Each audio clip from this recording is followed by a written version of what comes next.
हरियाणा के शहरी स्थानीय निकाय एवं आवास मंत्री डॉक्टर कमल गुप्ता ने जिला लोक संपर्क एवं कष्ट निवारण समिति की मासिक बैठक में गैर हाजिर रहने वाले 3 अधिकारियों को कारण बताओ नोटिस जारी करने के आदेश दिए हैं।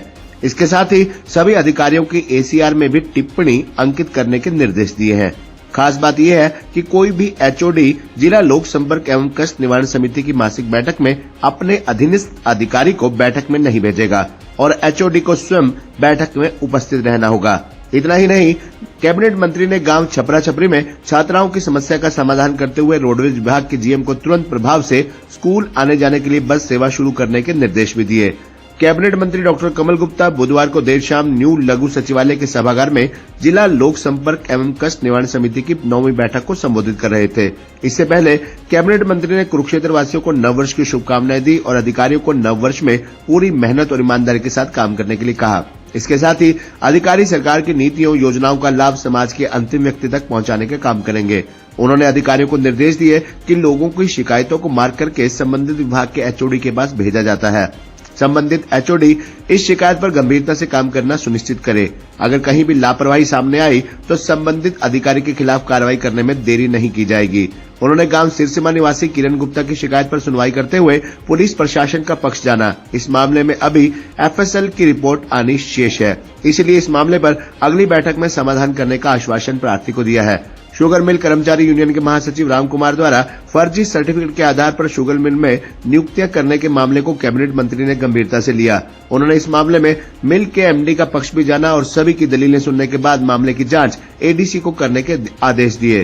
कैबिनेट मंत्री ने गांव प्रतापगढ़ ग्राम पंचायत की शिकायत पर एक सड़क से संबंधित मामलों में दोनों पक्षों को सुना और आदेश दिए कि एसडीएम थानेसर इस मामले की जांच करेंगे और कष्ट निवारण समिति के सदस्य रामपाल पाली व गुरनाम सिंह एसडीएम का जांच में सहयोग करेंगे।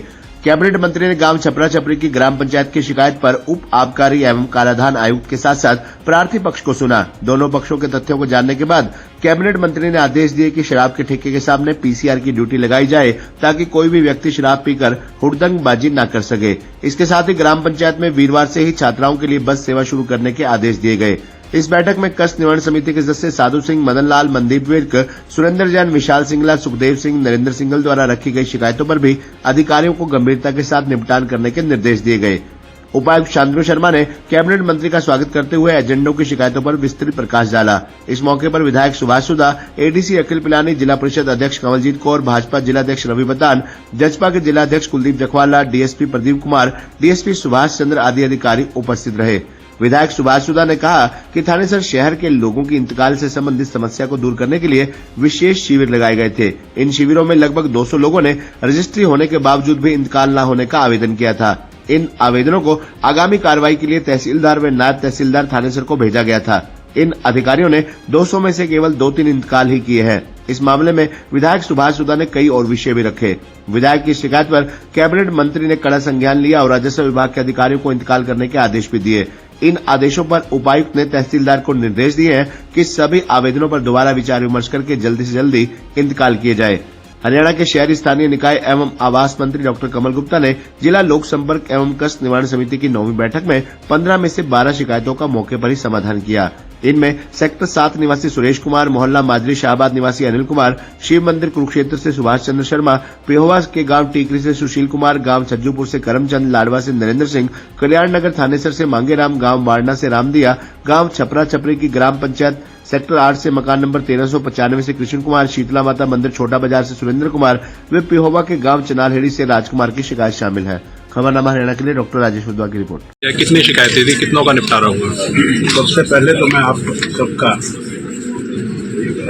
कुरुक्षेत्र की धरती पर ग्रीवेंस कमेटी की मीटिंग में आप सभी पत्रकार सहायता मंत्रियों का 9 वर्ष आगमन पर आपका स्वागत करता हूँ, अभिनंदन करता हूँ और आपके परिवार में आपके साथियों की सबकी दीर्घायु की कामना करता हूँ, स्वस्थ आयु की कामना करता हूँ। आपका हर तरह से दिन दुगुना रात चौगुना आपका व्यापार भी फैले फूले और देश हमारा उन्नति की राह पर चले। इन शब्दों के साथ आज मैं ग्रीवेंस कमेटी की मीटिंग लेने आया था, जिसमें 6 शिकायतें पुरानी थी, 9 शिकायतें नई थी। 6 में से 5 को हमने डिस्पोज ऑफ कर दिया, 1 बची है।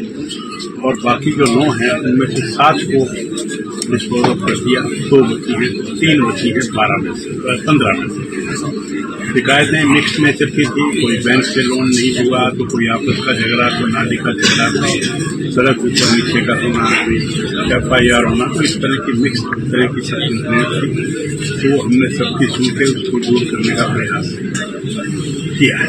मंत्री जी 3 अधिकारी नहीं पहुंचे हैं, कौन कौन है जो नहीं पहुंचे, उनके ऊपर एक्शन लेने की बात आपने कही? उनके ऊपर पूरा एक्शन लिया जाएगा, उनकी एक्सप्लेनेशन दी जाएगी और एक्सप्लेनेशन उनकी ACR की फाइल में लगाई जाएगी। एक अधिकारी को एडिशनल चार्ज के चक्कर में यमुनानगर की एडिशनल ड्यूटी यहाँ की दे रखी है, जो नहीं आए उनको भी एक्सप्लेनेशन दी जाएगी। एक इंतकाल को लेकर भी विधायक ने आज एक मुद्दा उठाया है, आपके सामने रखा है, क्या कहेंगे उसमें? उसमें हमने तहसीलदार को बोला है कि ठीक काम करो, तो एक विकसित यात्रा है जो हर गांव में पहुंच रही है, घर घर जाकर जो लोगों की समस्या दूर की जा रही है, उस बारे में क्या कहेंगे? देखिए, ये तो एक बहुत ही अनूठा प्रोजेक्ट है। इस देश के यशस्वी और लोकप्रिय प्रधानमंत्री अनेक प्रकार की सुविधाएं, अनेक प्रकार का लाभ, चाहे वो आयुष का हो, चाहे स्थिर आयु का हो, चाहे फ्री अनाज का हो, चाहे वो BPL का हो, चाहे वो पेंशन का हो, इस तरह की अनेक चीजें, दवाइयाँ भी देना, इस तरह की अनेक चीजें हमने दी। चाहे वो गैस के चूल्हे की बात हो, और उसके देने के बाद भी कुछ लोग अगर इस लाभार्थी योजना को अवेयर नहीं कर पाए तो उनके घर पर जाकर, उनके गांव में जाकर और वहाँ अलग अलग से हेल्प डेस्क लगाकर उनको वहाँ पर ये सुविधाएं हम दे रहे हैं।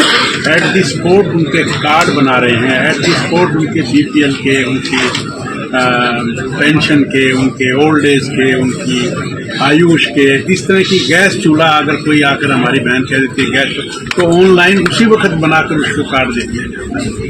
तो मैं समझता हूँ कि ये एक बहुत जबरदस्त और जो ये एक विजन है माननीय प्रधानमंत्री जी का, और उसमें हमारे हरियाणा के लोकप्रिय मुख्यमंत्री श्री मनोहर लाल जी आपस में 1 और 1 11 मिलकर जैसा प्रधानमंत्री जी सोचते हैं तो उसको और बढ़ाकर इसलिए मैं कह रहा हूँ कि माननीय प्रधानमंत्री जी ने कहा कि हम 1,20,000 से जिनकी आय कम है सालाना, उनको 5 लाख रुपए का आयुष का बेनिफिट देंगे अगर वो बीमार हो जाए। माननीय मुख्यमंत्री जी ने उसको बढ़ाकर 1,80,000 कर दिया और 3 लाख तक का भी कर दिया, और उससे ऊपर भी थोड़ा मिनिमम प्रीमियम लेके, जैसे 1,500 रुपये लेकर जिनकी आय 1,80,000 से ज्यादा है और 3 लाख से कम है, तो उनका 1,500 रुपये में 5 लाख का प्रत्येक व्यक्ति का बीमा। मैं समझता हूँ कि ये बहुत लाभकारी योजनाएं हैं और गरीबों के बारे में है, और हमारी जो पिछड़ी जातियां हैं, अनुसूचित जातियां हैं, उनको मदद करने के बारे में ये इतनी स्कीमें घर घर जाकर देना, ये विकसित भारत की जो हमारी एक विजन है कि 2047 में हमारा देश जो है वो विकसित बने। हमारे आज़ादी के 75 साल हो गए, लेकिन अभी भी हमारा देश जो है वो डेवलपिंग कंट्री है, डेवलप्ड कंट्री नहीं है। तो जो मोदी जी का विजन जो है वो विकसित भारत बनाने का है। मंत्री जी एक लास्ट सवाल है, इतनी ठंड पड़ रही है कड़क के, बेसहारा लोग हैं जो कहीं ना कहीं रैन बसेरे हैं, उनकी रियलिटी चेक करवाए प्रशासन से, क्या बंद है या खुले हैं? याद भी करवा दिया और इसी साथ बैठे हैं, विधायक जी बैठे हैं, जिला अध्यक्ष बैठे हैं, सभी लोग बैठे हैं। तो मेरा इनसे निवेदन है कि ठंड के मौके पर कोई भी व्यक्ति ठंड और भूख से नहीं, इसकी व्यवस्था करें। जो भी संभव व्यवस्था हो वो ऑन प्रायोरिटी।